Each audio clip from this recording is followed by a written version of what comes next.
Hai rakan-rakan, selamat datang ke channel saya. Hari ni saya nak buat sikit bukan unboxing lah, tapi nak tunjuk sikit produk ni yang saya baru beli daripada Shopee.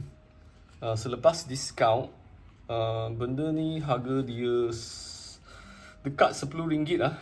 Dekat RM10. Ini kabel untuk mereka yang masih pakai iPhone 11, 12, 13 dan 14, iaitu kabel lightning yang boleh sambung ke USB yang besar ni, ya. So kepada mereka yang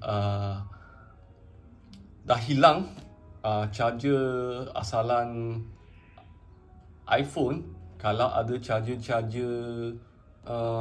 Samsung yang membekalkan bekalan 9V, boleh pertimbangkan kabel ni, ya. Saya sebenarnya dah cuba semalam sambung kabel ni kepada iPhone saya. Memang masa nak masuk tu dengan nak masuk keluar tu, dia rasa dia cukup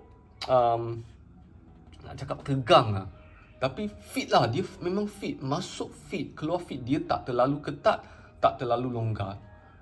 Rasa dia seakan-akan kabel ori daripada iPhone, ya. So ini memang berkualiti tinggi lah. Dari segi dia boleh charge ke, semalam saya dah try lah, memang boleh charge. Okay, so dalam kotak dia sebenarnya bila saya buka, dia ada buku lah. So sebenarnya kalau rakan tanya saya adakah ini ori ke tak, saya tak tahu sangat lah sebenarnya, sebab murah sangat. So saya tak tahu sangat ini ori ke tak, tapi setakat saya pakai ni untuk standby. So buku dia pun cantik juga. So itulah, saya ada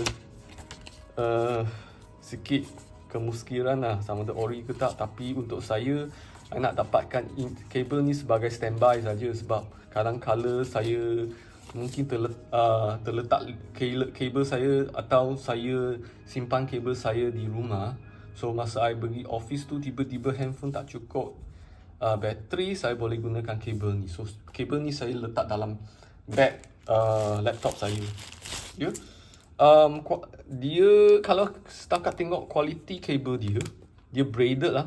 Maksud dia kabel dia jenis yang ada kain. Kain ni berkualiti tinggi. Dia punya plastik pun nampak sangat berkualiti tinggi kan. Dia ada chop-chop, nampak macam L. Atau ini, oh tak, ini anak panah nak masuk. Maaf lah. Kalau tak silap ini anak panah nak masuk. Okay. Ada logo Mcdodo. Dia nampak macam kualiti tinggi lah. Semalam saya dah cuba masuk phone, dia tak ketat sangat. Okay. Dia memang nampak berkualiti tinggi. So boleh lah untuk nak standby kan.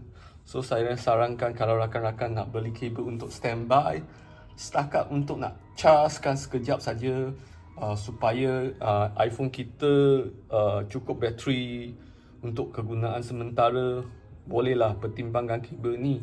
Ini kabel pun atas recommend daripada rakan saya, Rosmona. Dia recommend, pakailah Mcdodo, sebab kawan dia pun pakai Mcdodo. Setakat ini semua okey saja. Okey, itu saja kabel yang murah untuk kita standby saja, berharga RM10. Okey, saya sarankan. Terima kasih, bye.